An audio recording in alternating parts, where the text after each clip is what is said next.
Okay, we here we are live on a Thursday morning from Circle Leadership headquarters in the studio. We are here to talk all about vision, the importance of having a vision, what is a vision from an organizational perspective, and then how to use vision in your organization.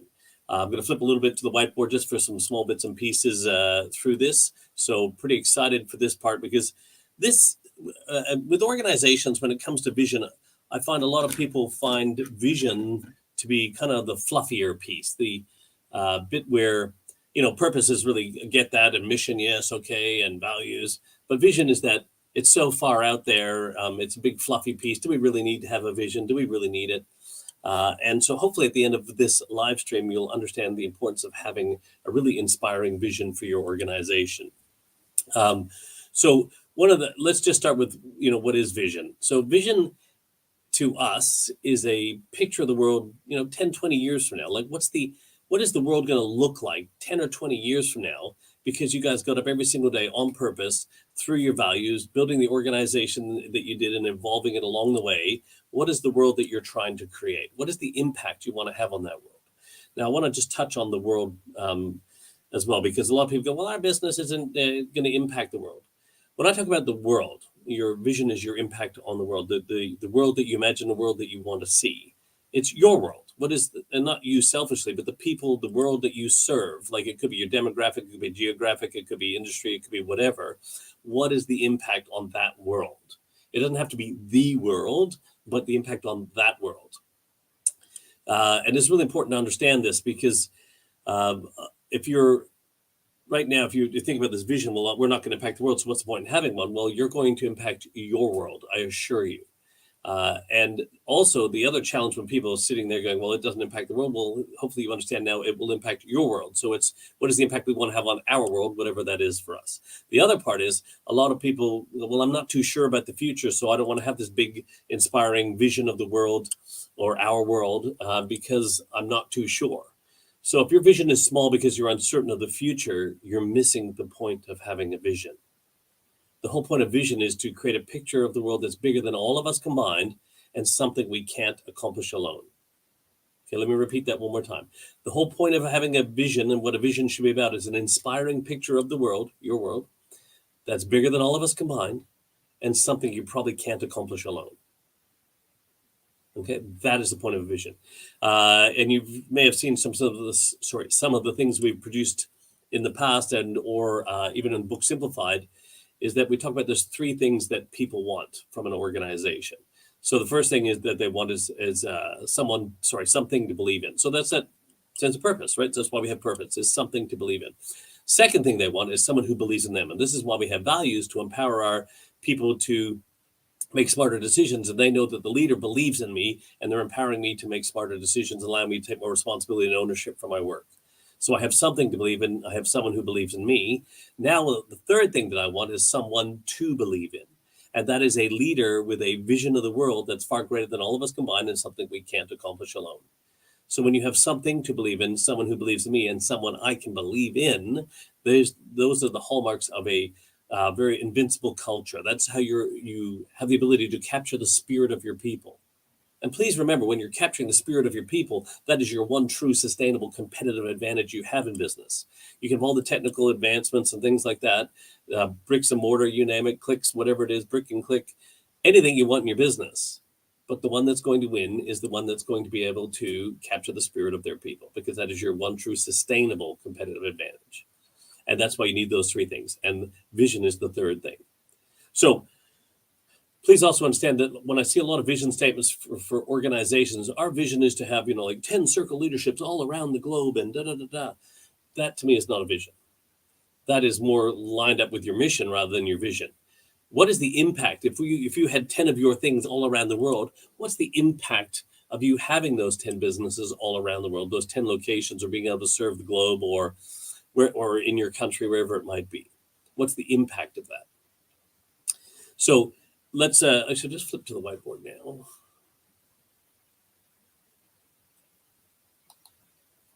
All right, so here we have on here is the whiteboard. I've just put all this in. This is what we call the leadership framework. Okay, so what we were talking about earlier here in terms of all the things. So this is just the leadership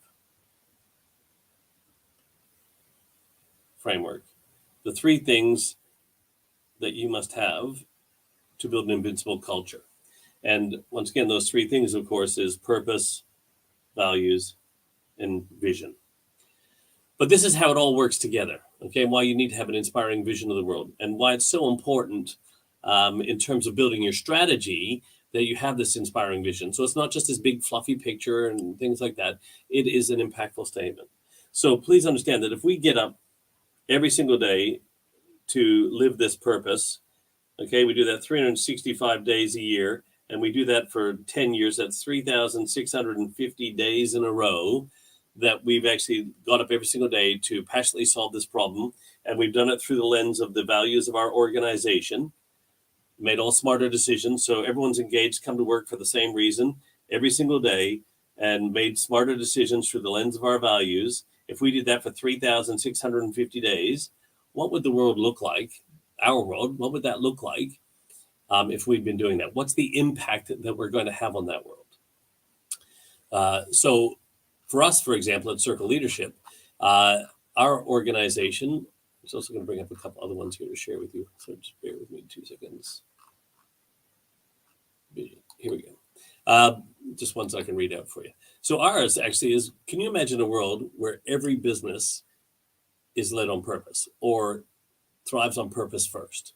Can you imagine that? Where every business thrives on purpose first. And, you know, when you think about that, I mean, every single person, every human on the planet would be getting up and doing meaningful work, have a sense of meaning to the work they're doing, because work is a part of life, and that there'd be a sense of meaning to the work they're doing. And work helps bring us individual sense of purpose and meaning.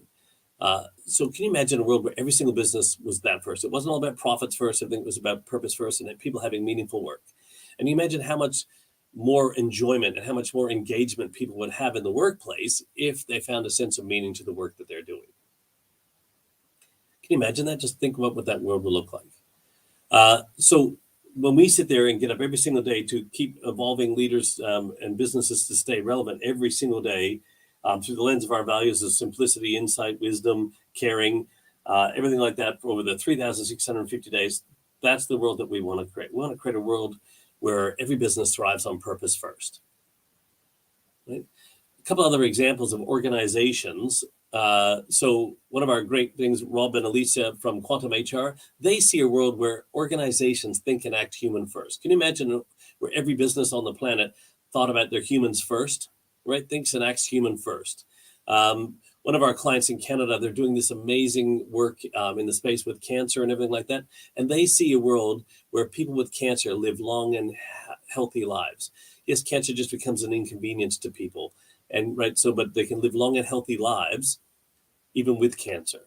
Can you imagine one where, let's see a couple other ones here. So one of our clients, they're a property management real estate sales company. Can you imagine a world where every house is a home?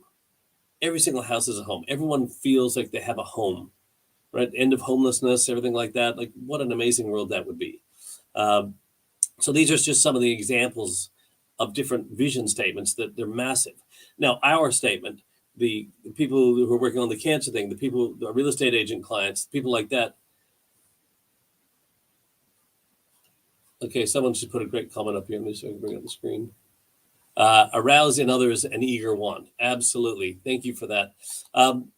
Yeah, and so this is why then Antoine de Saint-Exupéry, he said, if you want to build a boat, and let me just show you in this example here, if you want to build a boat, don't gather the men and women to garnish the materials, to do the stuff. Is it just give them a yearning for the vast and endless sea.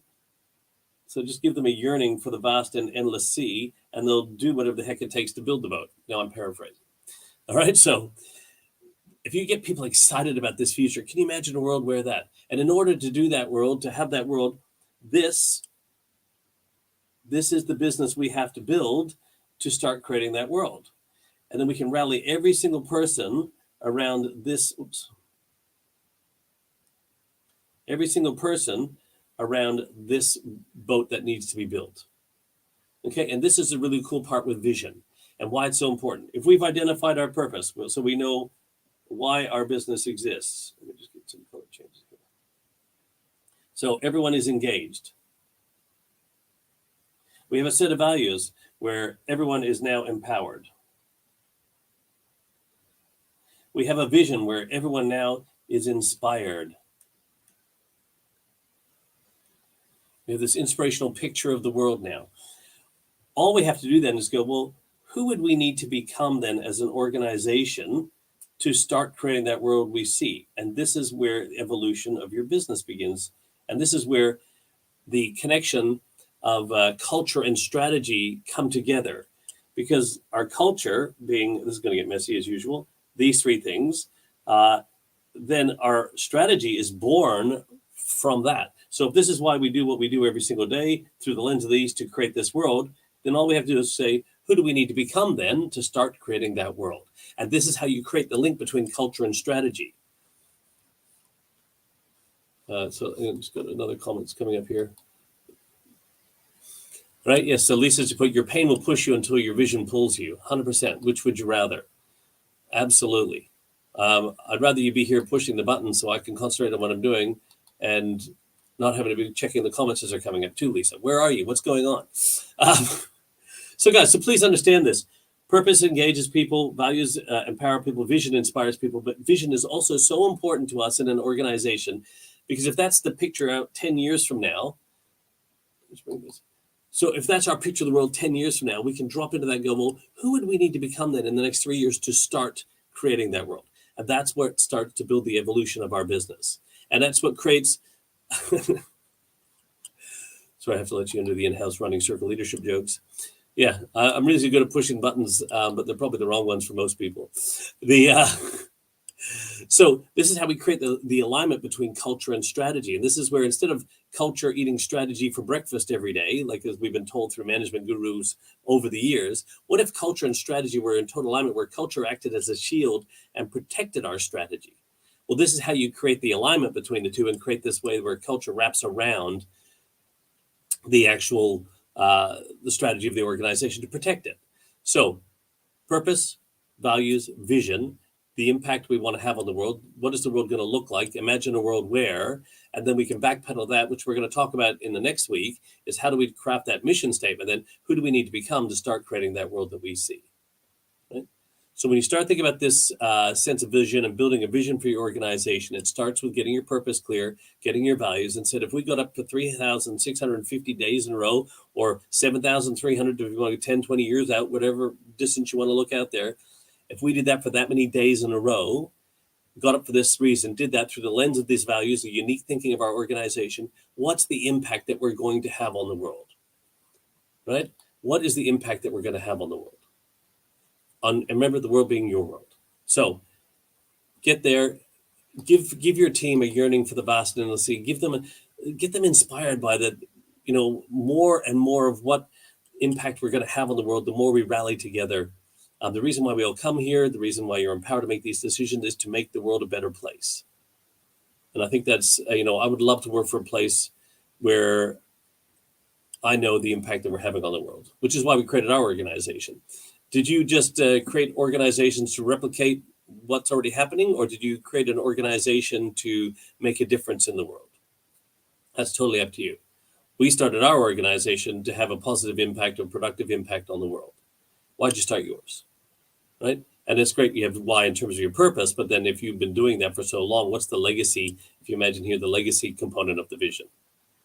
Right? So a lot of stuff that I wanted to cover there in terms of vision. Yes, thanks, Lisa. I got the new Circle Leadership hoodie, the new swag on today.